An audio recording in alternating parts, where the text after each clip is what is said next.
Lord. ప్రభువైన యేసు నామములో అందరికీ వందనములు. ఈ దినము దేవుని వాక్యం నుంచి అపోస్తుల కార్యములు 20వ అధ్యాయము 7-8 వచనాలు చదువుదాం. ఆదివారము మేము రొట్టె విరుచుటకు కూడినప్పుడు పౌలు మరునాడు వెళ్ళనయుండి వారితో ప్రసంగించుచు అర్ధరాత్రి వరకు విస్తరించి మాట్లాడుచుండెను.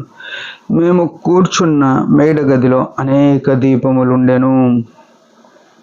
ప్రియమైన వాళ్ళారా, ఇక్కడ చూసినట్టయితే ప్రభు యొక్క శరీరం గురించి మాట్లాడుతున్నాడు. ఆదివారము రొట్టె విరుచుట దినం అంటే ఈ మాట మనం బాగా గమనించాలి. కొందరు నెలకు ఒకసారి, కొందరు సంవత్సరానికి ఒకసారి బల్ల తీసుకుంటారు. కానీ బైబిల్లో చూస్తే ఇంటింటా రొట్టె విరచాలని అపొస్తలుల కార్యంలో ఉంది.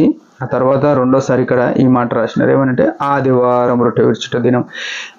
భక్సింగ్ గారికి ప్రభు ఇచ్చిన ప్రత్యక్షతను బట్టి ఆదివారం రొట్టె విరుచుట అది ఎప్పుడు కూడా ఒక విశ్వాసి, మారు మనసు పొందిన వారు, యేసు రక్తంతో కడగబడిన వారు ఖచ్చితంగా ప్రతి వారం కూడా బలలో పాల్గొందాలని చూపిస్తుంది.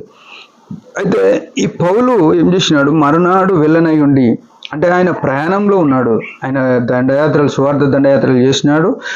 మరునాడు వెళ్ళనయుండి ఏమంటే విస్తరించి ప్రసంగించు అర్ధరాత్రి వరకు అంట. ఈ మాట గుర్తుపెట్టుకోవాలి సోదరులారా. అర్ధరాత్రి వరకు వాక్యం చెప్తే ఇలా ఏ సేవకుడు ఉంటాడు, ఏ విశ్వాసం ఉంటాడు మందిరంలో? అంటే ఆదిమ సంఘమును మనకు ఒక ఛాయగా ఉంది, మనకొక దిక్సూచిగా ఉంది, మనకొక సాక్ష్యముగా ఉంది.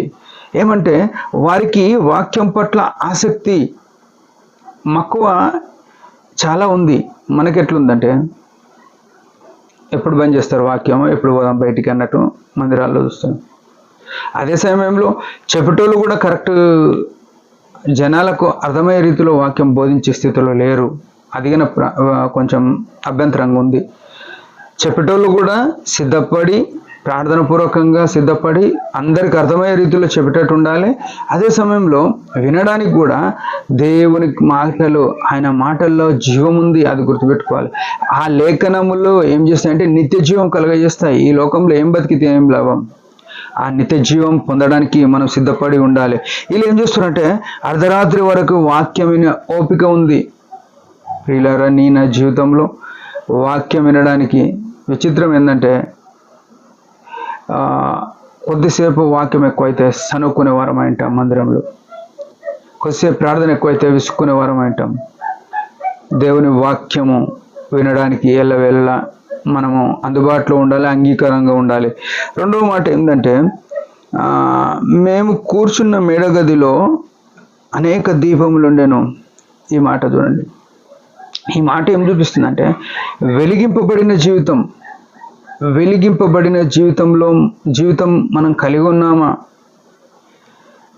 మనం వెలుగుగా ఉండాలని మత్తయి సువార్త 6వ అధ్యాయం 20వ వచనంలో ఏమంటారంటే మీ పరలోకమందు తండ్రి మహిమపరచబడినట్లు మీ వెలుగు వారి ఎదుట అన్యజనుల ఎదుట ప్రకాశింపనీయుడని.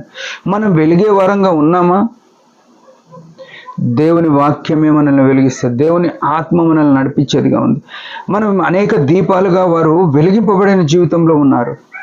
మనం మందిరానికి వస్తాం కూడా, పరిచర్య చేస్తాం కూడా, అన్ని రకాల పరిచర్యల్లో ఉంటాం. కానీ ఆరిపోయిన స్థితి, వాడిపోయిన స్థితి, ఫలము లేని స్థితి ఇంకెన్ని రోజులు కొనసాగుతాం? దేవుడు మనతో స్పష్టంగా చెప్తున్నాడు. వారు అనేక దీపములు కలిగి ఉన్నారు, అనేక మంది ఉన్నారు కాబట్టి అనేక దీపాలుగా వారు కనబడుతున్నారు. ఉదయకాలం ప్రియులారా, మనం వెలిగింపబడ్డామా? అసలు వెలుగుగా కనబడుతున్నామా? వెలగకపోతే ఈ దినం ప్రభు దగ్గర క్షమాపణ అడిగి ఆయన వెలుగులో మనం నడవాలి, ఆయన ద్వారా మనం నడవాలి. అప్పుడే మనం వెలిగింపబడతాం. ఆయన లోకమునకు వెలుగై ఉన్నాడు. ఆయన వెలుగు మన మీద ఉండాలంటే మనం ఆయన చిత్తంలో ఆయనతో అంటుకట్టబడి ఉంటేనే వెలిగేవారం అంటాం. అట్లుండినట్లు ప్రభు మనకు సాయం చేయను. ఒక చిన్న ప్రార్థన. పరమ తండ్రి యేసు ప్రభునామములో వందనాలు. ఉదయకాలం ఇచ్చిన ఆయుష్ను బట్టి స్తోత్రం. నిజమే, మేము కూడా అనేక సార్లు వెలగలేకున్నాం. వెలిగి అనేక దీపాలుగా అనేకులకు, అంధకారంలో ఉన్న వాళ్ళకు సువార్త ప్రకటించే వెలుగుగా మమ్మల్ని కూడా దీవించమని యేసు ప్రభునామములో ప్రార్థిస్తున్నాం తండ్రి. ఆమేన్. మీరందరి పరిచర్య గురించి భారంగా ప్రార్థించండి. Praise the lord.